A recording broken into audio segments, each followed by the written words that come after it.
نعيشه نحن اليوم. قالت لي لانه كثير الوقت عم بيمر وكل شيء صار عصر السرعه، ولازم واحد ياخذ الوقت اللازم تيعيش بالسعاده التامه. Vos sont des best-sellers. Et vous avez, je crois que vous êtes l'une des romancières les plus vendues dans le monde entier. À quoi reportez-vous tout ce succès? Mais je sais pas, je sais pas. Non, vraiment, je sais pas. Je m'y attendais pas du tout, du tout, du tout. Est-ce peut-être la façon dont vous parlez, c'est comme si vous dialoguez avec vos lecteurs? Non, je pense que c'est, je pense que j'ai pris avec ces 3 derniers livres surtout. Le phénomène, il s'est passé sur les 3 derniers. Je raconte des histoires d'aujourd'hui, mais je veux dire, je fais ce qu'ont fait beaucoup d'écrivains avant moi. Moi, je suis une grande fan de Balzac. Je lis et relis. Il en a tellement écrit que j'en découvre toujours. Mais moi, j'aime raconter la vie d'aujourd'hui, ce qui se passe dans les appartements, dans les écoles, chez les jeunes, chez les vieux. J'aime la vie d'aujourd'hui. Et je pense que c'est ça aussi qui fait que les gens se sont reconnus, sûrement. Et non, la chose qui me trouble le plus, c'est que je me dis que cette dernière trilogie, elle marche en Espagne, en France, en Chine, en Russie. Partout dans le monde. Et c'est ça qui, moi, m'interpelle le plus. Parce que je me dis, quel est le dénominateur commun entre tous ces lecteurs? La mondialisation, c'est vraiment un mot vrai maintenant. Parce que ce que ressent Joséphine Cortez, mon héroïne, dans son petit appartement à Courbevoie, rejoint les préoccupations d'un Chinois, d'un Russe. C'est ça, voilà, ça m'intrigue. Parce que je me dis, c'est vrai que maintenant, le monde se ressemble. Voilà, ça m'intrigue. Mais je pense de toute façon que les émotions, les sentiments sont universels. Donc, et ça, je suis fière d'avoir fait ça c'est sûr. Oui, c'est vrai en tout cas. Merci. En tout cas, les lecteurs libanais vous adorent. Merci. Et moi, j'adore le Liban. سألتها شو اللي بيخلي تكون هي الأكثر مبيعاً، الكاتبة الأكثر مبيعاً بالعالم اليوم. هي لأنه بتعتبر الإنسان واحد، والبطلة عندها هي بتشبه أي امرأة بأي بلد، لأنه ذات المشاعر وذات يمكن كمان الانفعال وذات المشاكل بالعالم كله. ومن هيك هي بتحب كثير الحاضر وبتحكي عن الحاضر، وبتستوحي كثير من الكاتب العظيم بالزاك اللي ما بتشبع انها تقري. مدام بانكول ميرسي بوكو، au plaisir de vous revoir. بحب اقول لك اهلا وسهلا بالعربي. دنيز عمون كمان صحفيه وريبورتر بمجلات وصحف فرنسيه، ومراسله كمان لمجله لو بوان ولاكروا بالقاهره. كتبت لديها كتب كثيرة، منها أكيد لو ليبان كونتمبوران بالجزء الأول والجزء الثاني، واليوم موجودة معنا بلبنان تتوقع ب 17e salon du livre Les Arabes et la paix. Donc dans Les Arabes et la paix, Madame Amoun, vous éclairez le côté plutôt positif que pourrait avoir une guerre qui dure, d'après vous, depuis plus de 60 ans. Parce que vous parlez surtout des efforts déployés par les leaders, par certains des leaders arabes qui y œuvraient pour la paix. Pourquoi vouliez-vous montrer ce côté de la paix, de la guerre?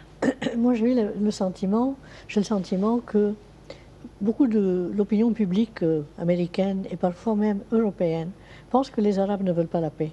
Ils sont attachés à cette fameuse année 48 où, pendant un quart de siècle, jusqu'à 73, beaucoup de pays arabes refusaient de reconnaître l'existence d'Israël. Mais il y a eu un changement majeur. Il y a eu la guerre de 73 qui était une victoire arabe. Et après cela, vous avez, au contraire, des leaders arabes qui s'efforcent d'aboutir à la paix. Je cite pour exemple le président Sadat et son voyage historique à Jérusalem, et également un événement très important qui est le sommet arabe de Beyrouth en 2002, au cours duquel tous les pays arabes ont proposé à Israël l'échange de la terre contre la paix. L'État hébreu a refusé, et c'est dommage parce que c'était une occasion inespérée de régler ce problème d'une façon définitive. سألت مدام عمون انه ليه بكتاب لي زاراب الى بي حبت تفرجي يمكن الميل الايجابيه للعرب اللي هن في منهم من القواد العرب حبوا يعني يشتغلوا للسلام، وهي عطت اهم يمكن مثل انه بالقمه العربيه اللي صارت ببيروت سنه 2002 كل البلدان العربيه طلبت من اسرائيل انه الارض ومن قبيلها مقابل السلام، ولكن اسرائيل وقتها رفضت وكانت يمكن فرصه ما كان لازم تفوتها. Nous savons que vos propos sont basés sur des relations des gens que vous avez connus et bien sûr des confidences de part des leaders et par une abondante documentation. Est-ce que ça a été dur de faire cet ouvrage? Dur parce qu'il faut arriver à attirer la confiance des interlocuteurs. Mais je dois dire qu'une fois la confiance établie, j'ai eu droit à des confidences. Et ça a été formidable. J'ai rencontré beaucoup de personnes, notamment au Caire, Madame Jehan El-Sadat, les anciens ministres Boutros Boutros-Ghali, Ahmad Maher, pour les Palestiniens, Nabil Shams, qui a joué un rôle énorme dans les négociations, Hassan Asfour, les deux secrétaires généraux adjoints pour les affaires de Palestine, et également un certain nombre donc, de Palestiniens normaux. J'ai vu leurs réactions, j'ai vu leurs attitudes. Au Liban, quand il s'agit de la question libanaise, j'ai eu la chance de rencontrer notamment, pour en commencer par le président Amin Jmaïl qui m'a expliqué cette paix manquée, et puis également d'autres interlocuteurs, des diplomates qui ont réclamé l'anonymat, et des tas de personnes qui ont vécu l'événement. Je base beaucoup mon travail, bien sûr, sur des lectures et de la documentation, mais j'aime beaucoup rencontrer les personnes qui ont vécu l'événement, parce que ça donne une couleur totalement différente. Parce qu'ils l'ont vécu, c'est une expérience. Et oui, et puis des coulisses inattendues.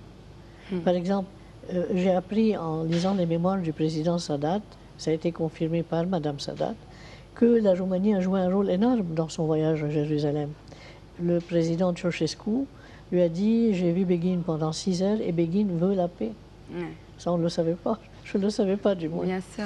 Oui, c'est sûr. Ce qui se passe dans les coulisses, comme vous avez dit, ne peut pas être révélé. Absolument. Ou ne veut pas être révélé. Oui. Et j'ai appris, par exemple, que Rabin, à l'époque où Israël ne dialoguait pas avec l'OLP, a envoyé un projet de paix à l'OLP à Tunis, à Yasser Arafat. C'est très intéressant. مدام عمون عم تخبرنا قد ايه التقيت بقواد عرب وقالت اساميهم، ما رح ارجع اعيد لانه الوقت مداهمنا، ولكن كلهم خبروها يمكن امور نحن ما بنعرفها اكيد، امور مثل انه الرئيس بيجين كان بده السلام ولكن ما حدا عرف، لانه يمكن ما كان لازم نعرف، او هذا الشيء ما كان بدهم انه يلقوا عليه الضوء. Dernière question, quel est le message principal que vous voulez faire passer peut-être à travers ce livre?